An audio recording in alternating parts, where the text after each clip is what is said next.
la grasa se vuelve oscura. Tanto la grasa del epiplón, la grasa mesentérica, todo eso se vuelve oscura. La grasa subcutánea se vuelve oscura. Entonces tú dices, ese es un T2 con supresión grasa. ¿Para qué diablos nos sirve esto? Sencillo, mira. Por ejemplo, esta imagen que tienes aquí.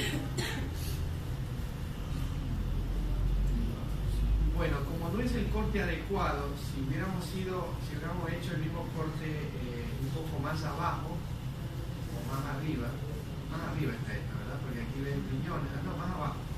Aquí estás viendo ya riñones, acá todavía no vemos, entonces un corte mucho más arriba. Si hubiéramos hecho un corte, una imagen igual a este nivel, nos hubiéramos dado cuenta de esta imagen laminar aquí, ¿no es cierto? Si haz cuenta que esta imagen laminar hiperintensa está acá, te queda la pregunta. ¿Cuál sería la pregunta?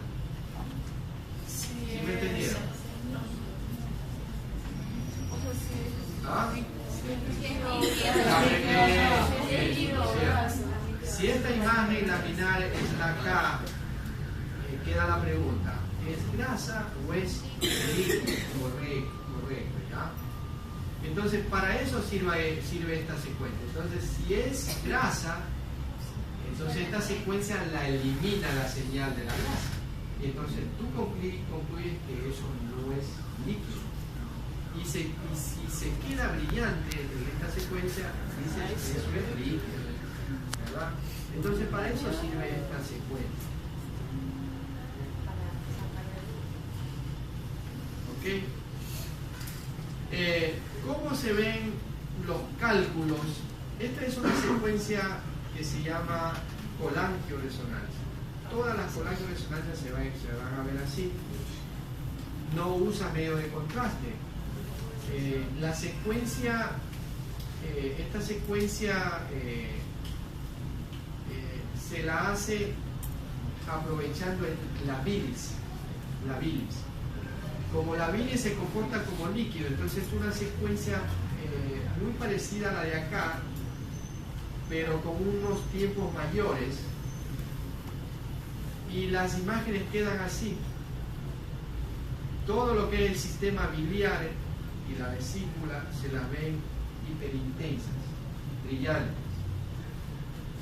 y todos los cálculos, tanto en vesícula como en el colédoco, se ven así, oscuros, hipointensos. Algunos colegas usan un término que se llama señal de vacío. ¿Ya? Entonces este paciente tiene un cálculo a nivel distal del colédoco, ¿te das cuenta aquí? Y tiene también acá otro paciente, tiene cálculos en la vesícula. ¿Ya? Normalmente el colédoco, ¿hasta cuánto debe de medir? ¿No? 5 o 6 milímetros, 5 milímetros, no más de eso, 5 milímetros. Por encima de eso uno dice ya ese colédoco está dilatado. Menos de 5 milímetros, colédoco normal. ¿Ya? Siempre los cálculos, como todo proceso obstructivo, dilatan la vía biliar, ¿verdad? Sobre el páncreas, la verdad es que a mí no me gusta mucho la resonancia magnética para valorar al páncreas. ¿Por qué razón? Les había comentado, aquí tienen el páncreas, se ve bastante bien en el T1, pero seguramente es un paciente joven. En el paciente añoso les decía que hay mucha grasa en el páncreas, ¿no es cierto? Entonces, como hay mucha grasa, también el páncreas brilla mucho por la grasa, así como brilla aquí. No tanto, ¿no? Pero brilla.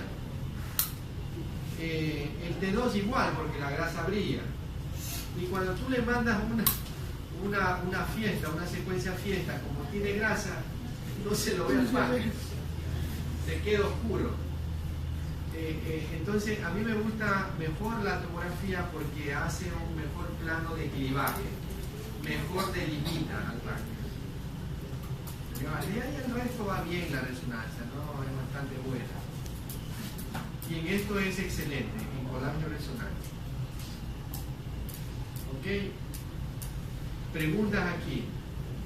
¿Está claro, no? Sí. Estas son las secuencias que siempre se hacen, ¿no?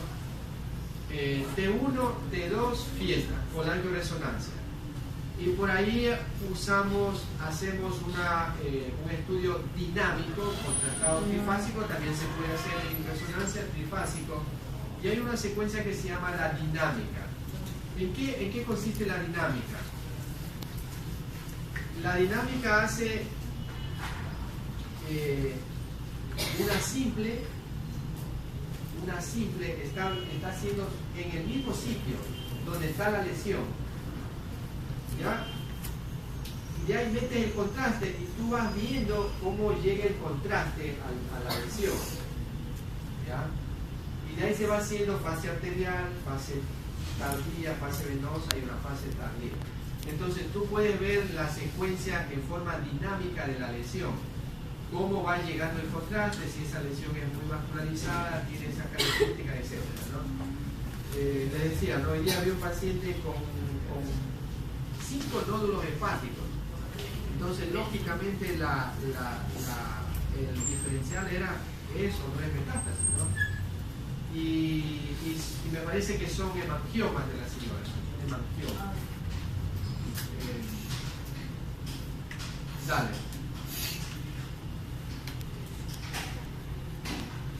Este es un examen que se llama fistulografía.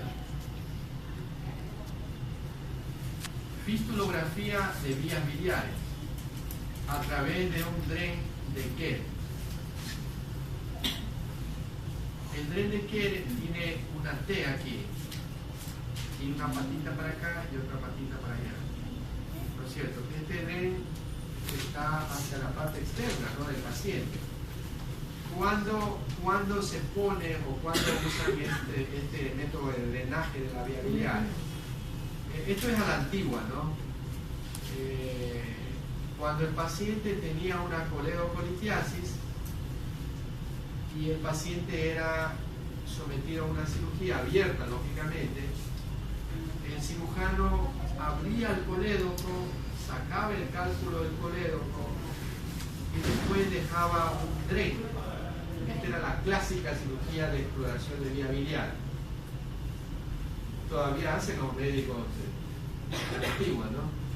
En cambio que ya el médico moderno ya no hace esto, ¿no? Cuando tiene un cálculo del colédoco lo sacan con sepsia. Y luego que solucionan el problema, sacan la vesícula con laparoscópica.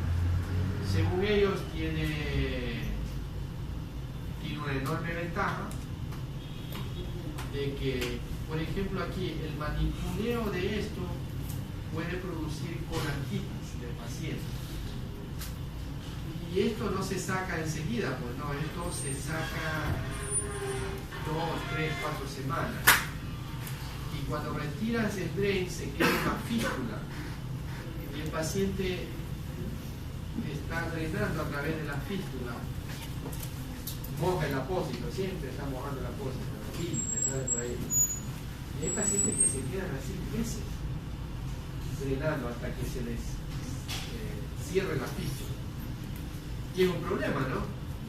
Y yo creo que tienen toda la razón, ¿no? Eso puede producir colangitis en las vías biliares. Bueno, la colangitis de vías biliares, ¿no? Y la colangitis a la larga puede producir ¿qué? Cirrosis, es causa de fibrosis. Correcto. Entonces, ya esta técnica no se lo hace. En todo caso, por ahí llega algún paciente de vez en cuando con un examen que se llama fistulografía.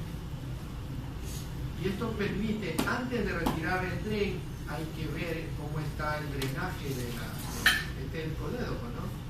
Este paciente tenía un cálculo residual aquí, fíjate. Mala suerte, ¿no?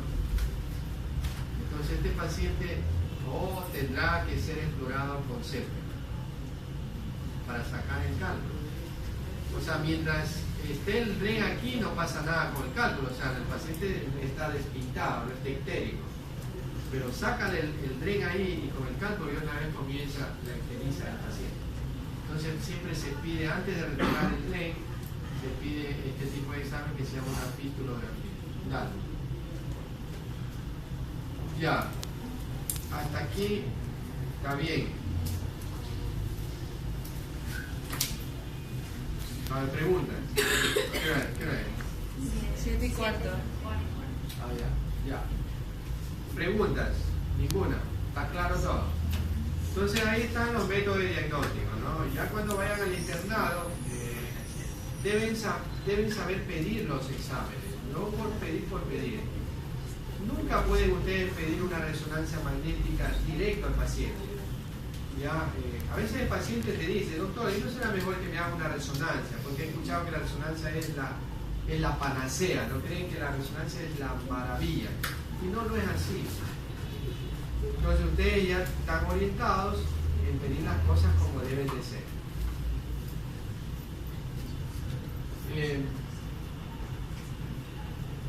Ya, una vez visto la parte de generalidades del método de diagnóstico de Aglomex, nos queda por poner ahí los estudios de punción, ¿no? Las biopsias.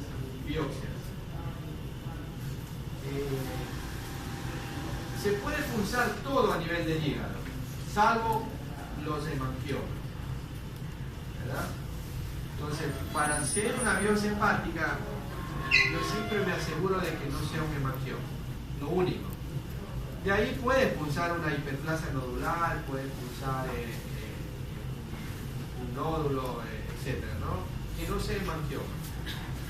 Lo otro es también el adenoma hepático. El adenoma hepático es muy sangrante.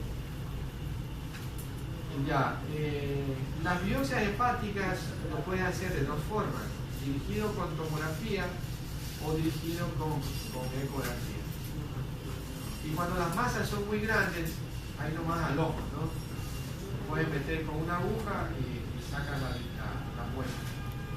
Yo generalmente hago siempre guiado con TC. Dios. Ok. ¿Qué más podemos tener por el norte? Ninguno más, ¿no? Creo que ahí está todo.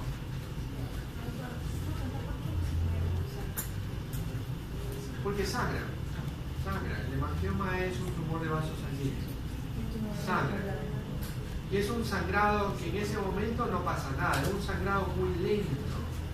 Entonces el paciente generalmente se complica, te llega a la consulta o te llama a la medianoche: doctor, mi papá está con mucho dolor del abdomen, le duele demasiado. Ay Dios, ¿qué pasó? Tú ya te imaginas, ¿no? Se le hizo un hematoma o se le hizo un hemoperitoneo. Entonces, le hacen una ecografía y está lleno de sangre en la cavidad.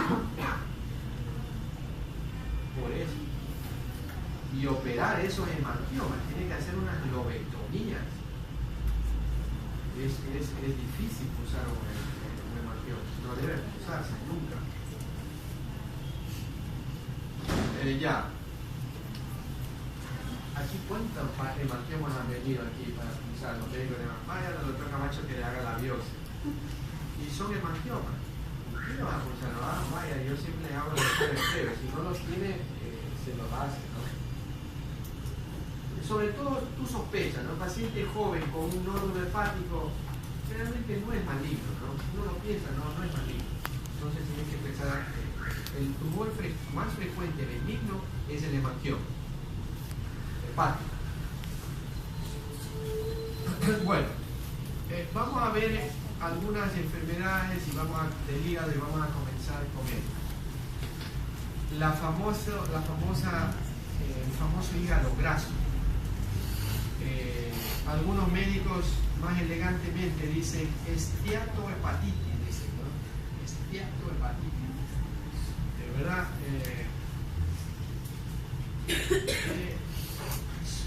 Normalmente la hepatopatía grasa son hallazgos radiológicos, ¿no? Tanto en ecografía como en tomografía computada. Bueno, ahí tienes la parte de la clínica, cómo pueden manifestarse. La mayoría de los hígados grasos son asintomáticos. Son asintomáticos, ¿no? Por ahí, cuando el hígado es cuando la severidad de la estatosis es muy importante, el paciente puede tener estos hallazgos, ¿no? Un hígado grande, puede haber un poco de dolor por distensión de la cápsula de gliso, ¿verdad? Esto sí se da incluso en los pacientes asintomáticos. El incremento del movimiento de enzimas hepáticas. Esto es un hallazgo que te hace pensar en un hígado graso. Paciente asintomático que viene con unas pruebas hepáticas elevadas, lo primero que tiene que descartar es esto, ¿verdad? Para que un hígado graso llegue al fallo hepático, pucha, tiene que ser un hígado de esos severos, no sé, ya que no haya prácticamente células de Kupffer, no hay, todo está invadido por grasa. Entonces el paciente puede hacer una insuficiencia hepática. Esas hepatopatías, las hepatitis crónicas activas, pueden llegar a ser una esteatohepatitis efectivamente y conllevar a un fallo hepático. Aquí biopsiar no hay problema, se puede biopsiar tranquilamente. Ya, dale. Causas. Mira, ahí hay una lista de causas. Ojo, todo gordo no tiene hígado graso, ¿no? Hay gordos que son sanos, dicen. Yo soy gordito sano. Soy gordito sano. ¿Ya? Pero el alcohol, aquí debe haber algunos que chupan, ¿no? ¿Tú no tomas? No te gusta el alcohol. Nadita. ¿Y por acá? Hay algunos alcohólicos, ¿no? Bueno, el alcohol, ¿no? El alcohol, bueno, esta. Causas de hígado graso. Dale. ¿Cómo reconocemos un hígado graso? ¿Cómo reconocemos un hígado graso? Por ecografía es fácil, muy fácil. O por tomografía también. La reso no llega el paciente a resonancia para hacerse un diagnóstico de hígado graso, no tiene razón. La ecografía. ¿Qué es lo que se ve en la ecografía? La ecografía muestra un aumento o un incremento de la ecogenicidad del parénquima. Es decir, es un parénquima ecogénico, brillante, ecogénico, ¿verdad? La tomografía es lo contrario de la ecografía. En la tomografía se ve una disminución de la densidad del parénquima. Hay otras cosas que son menos importantes, menos prácticas. Por ejemplo, en la TC, los vasos sanguíneos se ven con un aumento de la densidad. Dieran la impresión de que tienen medio de contraste en su interior, así como los vasos en la fase portal, trifásica, en la fase portal, así se ven siendo una tomografía simple. ¿Ok?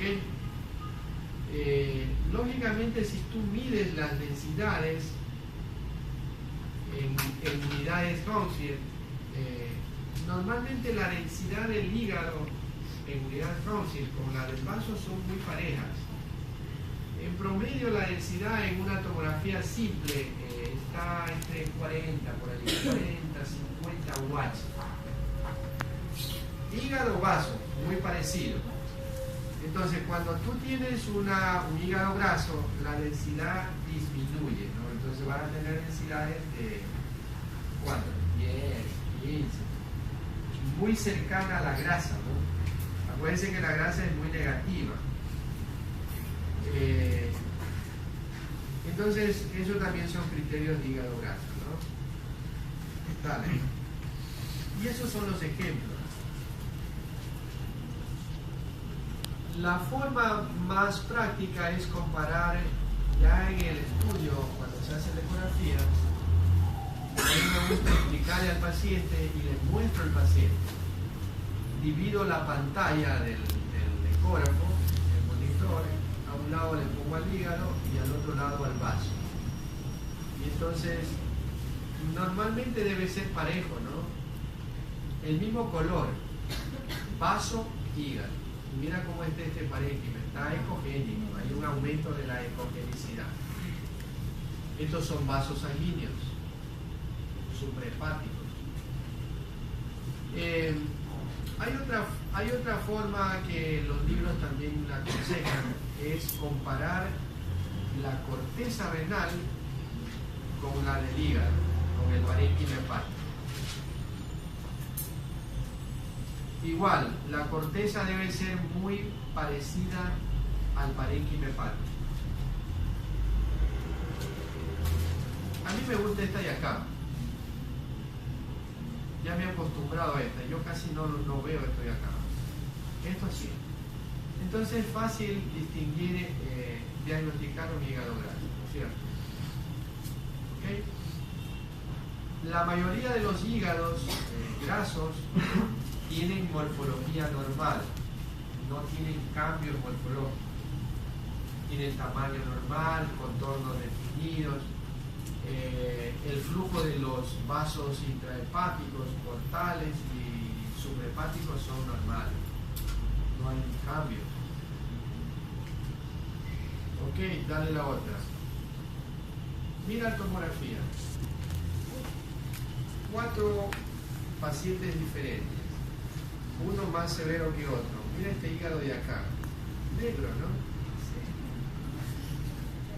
Oscuro. Mira el vaso. Entonces este paciente sí debe estar en una falla hepática, ¿no? Y para colmo es un niño, mira, es un niño. Es un niñito. Muy hipodenso. Densidad disminuida. Aquí en Urias Gamsien debe tener, qué sé yo, casi de grasa, menos 0. Este de acá, mira, una tomografía simple, no hay contraste en la aorta, páncreas, el estómago con líquido. Mira por ejemplo lo que le decía, ¿no? El líquido hace es un medio de contraste bueno, mira, permite ver la pared. Y si fuera contrastada, tú puedes ver la vascularización de la pared. Se puede ver realce o no de la pared. Entonces los líquidos son muy buenos, no solo líquidos. Bueno, no nos cambiemos de tema. Mira la densidad del hígado como la de acá. Está disminuida, ¿no? Bueno, no he medido la densidad aquí, habrá que medirla. Acá lo mismo, una resonancia simple, tomografía simple. Mira los vasos, esto es lo que decían, los vasos en el hígado graso se ven hiperatenuantes, es decir, con una densidad aumentada. Repito, los vasos sanguíneos en un hígado graso, los vasos intrahepáticos, no los otros vasos, ¿no? Los vasos intrahepáticos en un hígado graso se ven hiperatenuantes, es decir, aumento de la densidad, ¿verdad? Bueno, acá tiene contraste, ¿no? Entonces aquí no podemos ver. ¿Ok? Dale.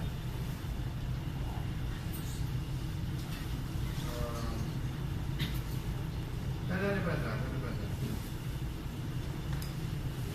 El hígado graso puede ser difuso, como es casi la mayoría de estos pacientes, o puede ser focalizado.